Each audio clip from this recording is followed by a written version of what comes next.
की वेबसाइट से ऑर्डर कर सकते हैं। मंच पर आमंत्रित करिए कमाल की महिला उद्यमी, कमाल की किसान, मशरूम लेडी के नाम से विख्यात अन्नू कानावत को।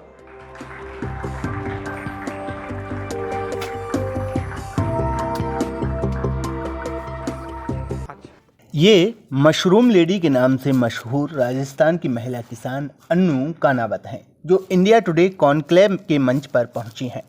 अन्नू आज हजारों महिलाओं को जोड़कर मशरूम की खेती करती हैं और मोटी कमाई कर रही हैं। क्या आपने मोदी जी को कभी देखा है? उनके चेहरे पे ग्लो कितना है। 70 साल के उम्र होने के बाद भी जो मोदी जी के चेहरे पे जो ग्लो है और जो उनमें एनर्जी है, आज वो आप देखते हैं एक देश से दूसरे देश में कहीं तक पहुंच जाते हैं और उनके चेहरे पे सिकन तक नहीं आती। उसका कारण है मशरूम, उसका कारण मशरूम है। और ये लेकिन एक वक्त था जब इनके परिवार की स्थिति बहुत खराब थी। उन्होंने किसान बनने का फैसला किया।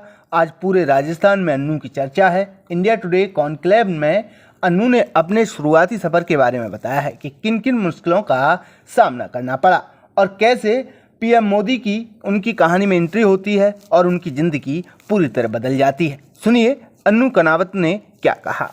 अनु, आपके पास आते हैं, क्या है कहानी? बड़ा अजीब सा रहा होगा एकदम एग्रीकल्चर की क्लास में अकेले बैठना। कैसे घर वालों को कन्विंस किया? सर, सबसे पहले सभी को खमागणी, मैं राजस्थान से बिलोंग करती हूँ और एग्रीकल्चर एक ऐसा सब्जेक्ट है जो माना जाता है कि बस किसान और जो मेल है वही कर सकते हैं, महिलाओं के लिए ऐसा नहीं है। बट ये एक मिथ है जो हम सबको ऐसा लगता है कि महिलाएं एग्रीकल्चर नहीं करती, बल्कि 90% देश की महिलाएं ही एग्रीकल्चर करती है।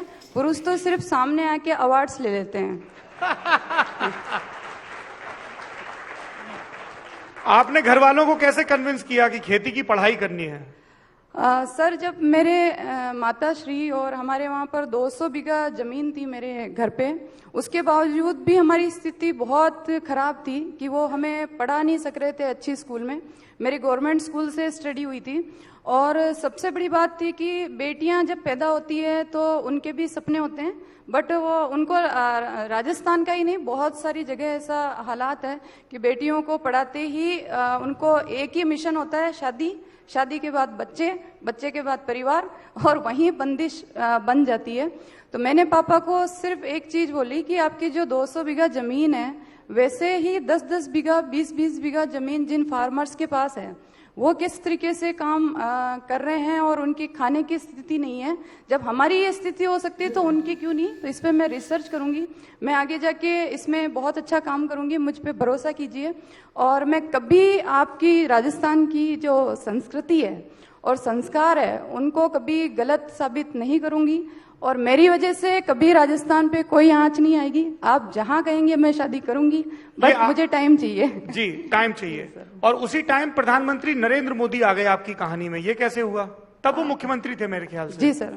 और जब मैं गुजरात गई तो एक गिफ्ट सिटी मोदी जी ने बनाई थी वहां पर उस टाइम पे, जब मैं नेताओं से ज्यादा इंटरेस्टेड नहीं थी मिलने। जब हमारे को कॉलेज का टूर लेके गए वहाँ गिफ्ट सिटी में, और बहुत बड़ा हॉल मोदी जी ने बनाया था, उसके अंदर मैं भी एक स्टूडेंट बैठी थी। और जब मोदी जी ने वहां पर लेक्चर दिया तो जब वहां पर जो गाड़ियां खड़ी हुई वो सब BMW, तो मैंने जब देखा तो किसान उतर रहे हैं BMW से, मेरी आंखें तो चकाचौंध रह गई। मैंने कहा राजस्थान के किसान के पास रोटी नहीं है और दूसरी तरफ गुजरात के किसान के पास BMW, ये कैसे हुआ? तो मोदी जी तो वहां से स्पीच देके चले गए, बट मेरे दिमाग में 3 दिन मेरे को नींद नहीं आई। और उसके बाद मैंने सभी से पूछताछ चालू की, गुजरात के बच्चों से, कि ये ऐसा हुआ कैसे। तो उन्होंने बताया कि इंफ्रास्ट्रक्चर का इसमें सबसे बड़ा रोल है। कोई भी नेता होता है तो या तो कुछ मतलब ऐसी चीजें करते हैं जो कोई काम की नहीं होती है, बट जो मोदी जी ने वहां पर infrastructure is the key word. उसके बाद अनु वापस आई, ये कॉलेज में पढ़ाने लगी, फिर इनको मशरूम की खेती के बारे में पता चला। उसके बाद की कहानी पूरा राजस्थान जानता है, किस तरह से इन्होंने अपने साथ हजारों महिला किसानों को जोड़ा और मशरूम की। इस डिब्बे में ये मशरूम है जो कि आप देख रहे हैं यहाँ पर, और ये अमलदा का मशरूम है। आपको पता होगा कि मशरूम तो अधिकतर अब सब लोग करने लग गए हैं, बट अमलदा का मशरूम ही ऐसा खास क्यों है, ऐसी क्या चीज है इसके अंदर? तो आपको मैंने पहले बताया कि यहाँ पहाड़ है और जो यहाँ का पानी है उसका टीडीएस बहुत ही कम है और बहुत ही अच्छा पानी है। और पानी की वजह से और यहाँ का जो इन्वायरमेंट है उसकी वजह से यहाँ का मशरूम बहुत ही खास है। और आपको एक एग्जांपल देती हूँ कि भुजिया तो सब जगह बनता है, बट बीकानेर का ही क्यों फेमस है? तो बीकानेर का एक अलग स्वाद है, वहाँ का जो क्लाइमेट कंडीशन है, वहाँ का जो टेस्ट है, वो पानी के अंदर जो स्वाद होता है। इसी प्रकार हमारे जो आमलदा का जो स्वाद है और आमलदा ऑर्गेनिक्स का जो स्वाद है वो आपको बाकी किसी मशरूम में आएगा नहीं।